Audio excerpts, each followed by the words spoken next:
Iwan Ahwat yang dirahmati Allah Subhanahu wa taala, tiba kita di sesi berita dari langit ya. Ini sesi dialog kedua di edisi hari Jumat topik berita. Kita sudah terhubung dengan narasumber kita dari Washington State, Amerika, Ustadz Muhammad Joban di ujung telepon. Halo, assalamualaikum warahmatullahi wabarakatuh. Waalaikumsalam warahmatullahi wabarakatuh. Taqabbal minna wa minkum minal aidin wal faizin. Taqabbal ya karim, Ustadz Joban. Kaifa hal Ustadz? How are you? Alhamdulillah, good. Sehat ya. Kita mau tahu nih ceritanya Ustadz gitu ya, Idul Fitri di sana, lalu sekarang udah masuk di bulan Syawal, kesibukannya apa? Bagaimana Pak Ustadz sebelum kita nanti ke kisah spesial di hari Jumat? Ya, alhamdulillah. Lebaran kemarin di sini hampir semuanya hari Jumat. Dan kita ada yang mengadakan Lebaran di menyewa hotel, ada gedung, ada yang macam-macam. Bagaimana banyaknya masyarakat, ada yang menyewa stadium. Alhamdulillah masih kita karena besar. Hanya kita mengadakan empat kali salat idnya, hampir dekat Dohor lah. Kemudian ya masyarakat Indonesia kebanyakan hari weekendnya, Sabtunya itu mengadakan halal bihalal ya, supaya bisa menikmati makanan Indonesia. Jadi ada lontong, ada macam-macam lah, ada es teler. Macam-macam begitu Pak Ustadz ya. Yang Pak Ustadz rasakan keberkahan Idul Fitri di tahun ini apa Pak Ustadz? Yang membedakan dari tahun-tahun sebelumnya? Iya, yang pertama ya kita sudah bebas dari COVID, sehingga semua acara nggak ada restriction ya. Yang kedua, Masya Allah, jadi orang seperti rindu ya, rindu masa-masa lalu. Kita bisa berkumpul bersama. Jadi alhamdulillah. Sampai kemarin buka itu sampai 1.200 di masjid saya. Masjid lain dan sekitar 5.000 itu buka puasa sampai ke jalan-jalan. Nah, kemudian juga di New York diajakkan itu di salat tarawih di tengah jalan. Ya. Kemudian juga di sini kan ada Qiyamul Lail ya. Alhamdulillah Qiyamul Lail juga membludak ya, penuh sekali. Orang-orang Amerika yang bangun what they do ya, crazy kan, orang gila malam-malam jam 3-an, sampai mobil di mana-mana gitu. Ustadz, kalau di sana itu ada tradisi open house nggak sih Ustadz? Kan kita ada satu berita juga ini ketika Muslim Mayor di salah satu negara bagian Amerika ya, itu sempat ada beritanya Muhammad Khairullah gitu ya. Di sana kalau budaya open house di Idul Fitri bagaimana? Biasanya di sini malah itu bulan puasa itu. Itu malah bulan puasa ya? Iya, interfaith iftar namanya. Interfaith iftar itu dihadiri oleh gubernur, oleh wali kota, para pejabat tinggi, para pastor, rabai. Nah, kemarin itu lagi banyak sekali ya. Dan itu dinanti-nantikan mereka selalu kapan Iya ya. Iya. Alhamdulillah. Baik Pak Ustadz, apa yang akan Ustadz sampaikan tausiah di berita dari langit di berita pagi hari ini? Oke, bismillahirrahmanirrahim. Alhamdulillahirabbil alamin. Wassalatu wassalamu ala sayyidina Muhammad wa ala alihi washabihi ajmain, amma ba'du. Di akhir surat Yusuf Allah berfirman, laqad kana fi qasasihim ibratun liulil albab. Sesungguhnya pada kisah-kisah mereka itu terdapat pengajaran bagi orang-orang yang mempunyai akal. Malah dalam surat Al-A'raf 176 Allah mengatakan, faqsusil qasas la'allahum yatafakkarun.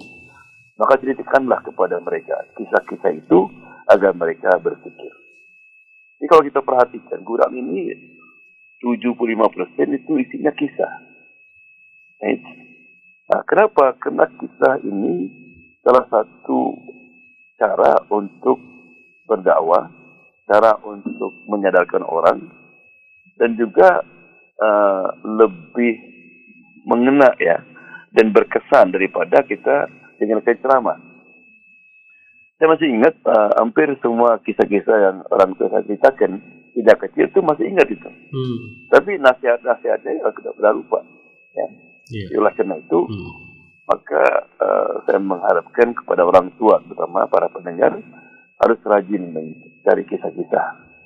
Gitu kan. Kalau kita misalnya mengajarkan anak supaya dia bakti orang tua, bisa aja ceramah, gitu kan. Tapi itu jarang masuk itu. Tapi sebuah kisah itu sampai saya sekarang itu masih ingat itu.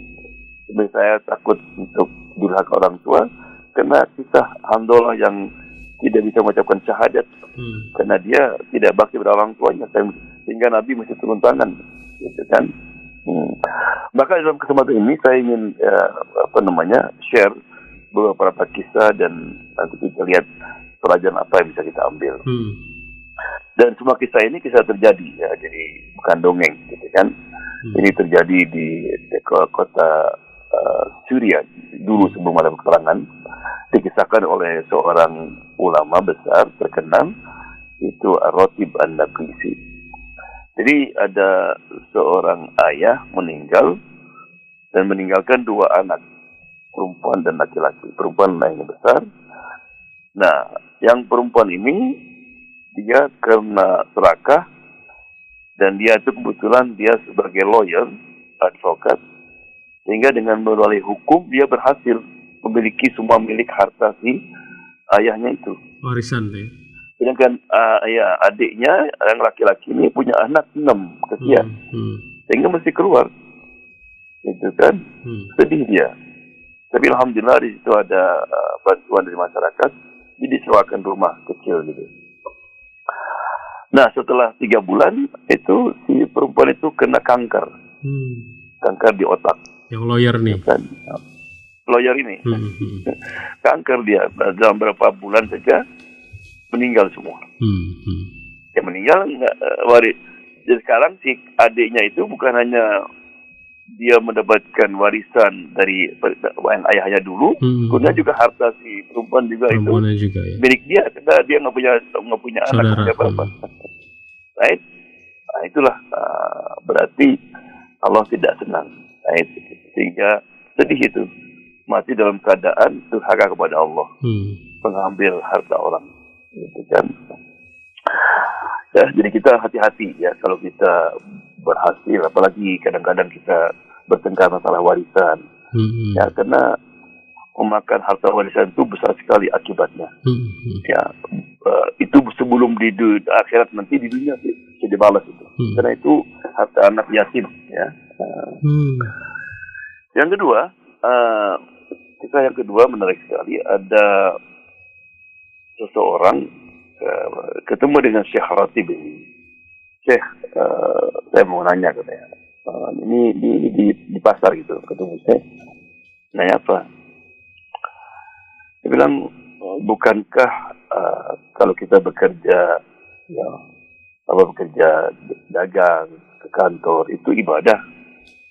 Bilang ya betul ibadah. Kalau kerjaannya halal, tujuannya untuk memberikan nafkah kepada keluarga misalnya, dan pekerjaannya tidak membuat dia lalai untuk kewajibannya seperti saat 5 waktu, bakti orang tua, nggak nipu, ya.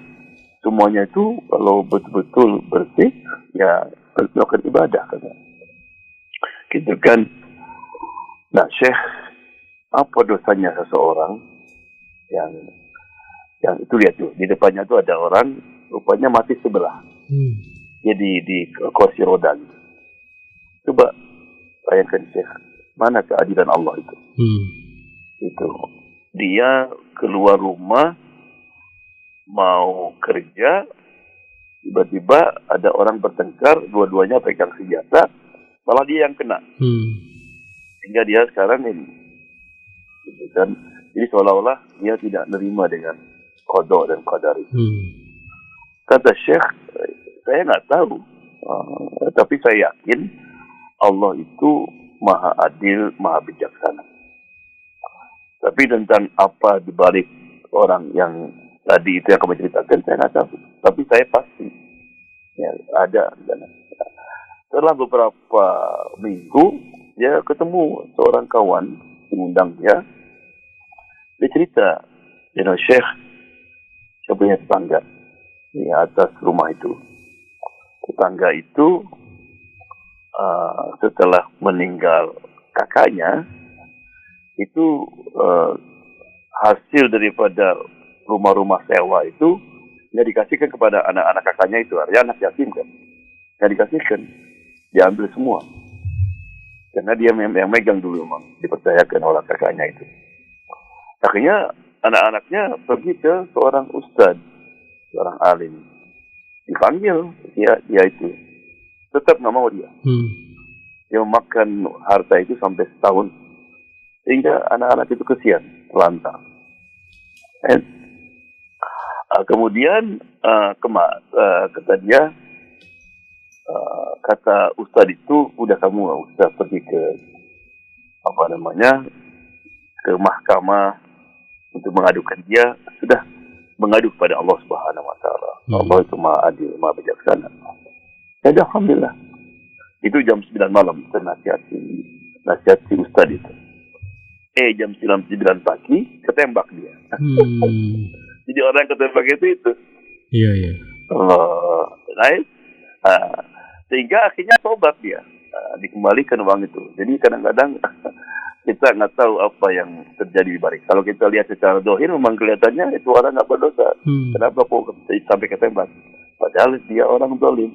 Allah ingin menyadarkan dia ngambil harta anak yatim. Ya.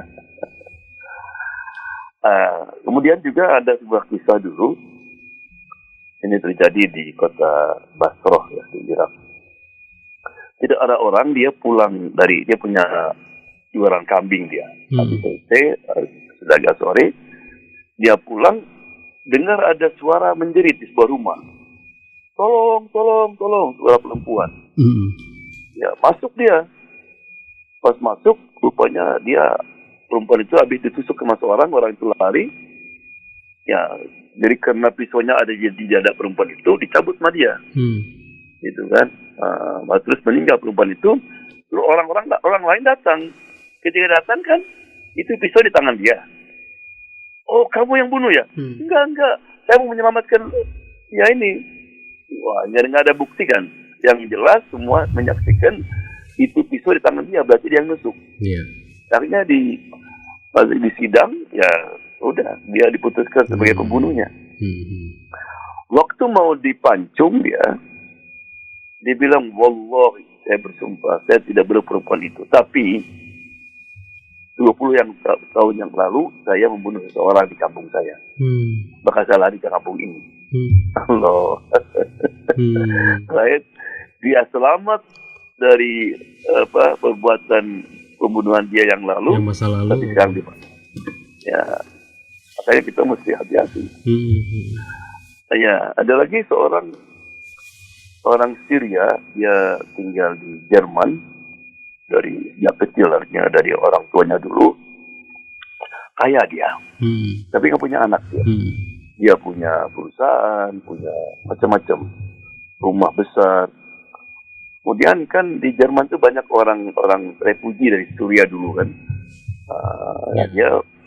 Dia ini ingin ada orang yang bisa meneruskan.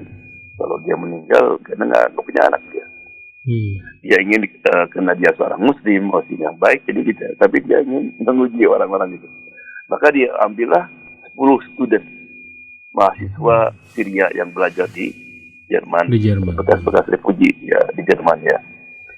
Diajak ke rumahnya, kemudian di situ dia lucu sekali, lucunya itu ada Quran dan ada uang ya numpuk 200 euro.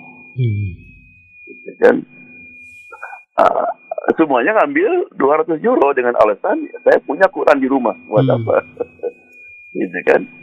Tapi ada seorang anak yang paling miskin, anak itu. Dia malah ngambil Quran. Ditanya sama dia, kamu nggak punya Quran di rumah? Enggak, saya punya, katanya. Kamu nggak perlu uang? Saya perlu, saya paling miskin di antara semua ini, katanya. Tapi kenapa kamu ngambil mushaf? Saya malu sama Allah, katanya. Disuruh pilih antara uang dan kitab Allah, saya milih uang. Malu saya sama Allah SWT. Right? Maka saya mengambil Quran ini, kata orang itu, coba buka Qurannya. Dibuka, waktu dibuka ada cek bukan 200 tapi 200.000 Euro. Subhanallah. Ya, nangis orang anak itu. Kalau jangan nangis. Ya, saya ini memang lagi mencari orang yang seperti kamu. Orang yang takut soleh kepada Allah Subhanahu Wa Taala. Sehingga akhirnya dianggap semacam anaknya. Dan ketika meninggal, itu semua hartanya diwariskan. Dikasih sama dia. Ya subhanallah. Jadi kalau orang itu ikhlas sama Allah, itu dunia itu datang. Coba dia malu disuruh milih antara kitabullah dengan euro, milih itu, bahwa dia perlu orang itu. Makanya Allah SWT dalam hadis qudsi, qala ibni Adam utlubni tajidni. Anak Adam, carilah aku. Kau akan dapatkan aku. Kalau kau dapatkan aku, kau akan mendapatkan segalanya. Allah mendapatkan aku, kau akan dapatkan segalanya. Subhanallah. Ya, jadi kisah-kisah seperti ini itu mudah dicerna. Dan kadang-kadang kita nggak lupa, gitu kan. Oleh karena itu, kenapa Nabi Muhammad SAW, Allah itu kalau ingin menghibur Nabi itu mengisahkan kisah-kisah lalu kan. Itu waktu tahun Al-Huzun namanya, tahun kesedihan karena Khadijah meninggal, Abu Talib meninggal. Itu 3 surat turun, dibayangkan. Itu surat Yunus, surat Hud, dan surat Yusuf. Kisah semua ya, Ustaz. Ya, semua kisah itu kan ya, kisah-kisah semua. Jadi maksudnya, ya Muhammad, coba lihat tuh Nabi Yusuf bagaimana penderitaannya, bagaimana Nabi Yakub penderitaannya. Ya. Jadi itulah saya kira berita dari langit. Mudah-mudahan kita rajin membaca kisah, kemudian terutama untuk anak-anak ya. Anak-anak itu ya, kalau dikasih kita, kalau ceramah sama anak-anak mungkin 2 menit 3 menit sudah nggak ada perhatian. Udah bosan ya. Jadi kalau kisah itu mereka memperhatikan. Iya. Ya. Jadi itulah, mudah-mudahan bermanfaat. Amin Pak Ustadz. Terima kasih banyak Pak Ustadz atas infonya di pagi hari ini. Semoga sukses. Insya Allah kita jumpa lagi pekan depan. Assalamualaikum.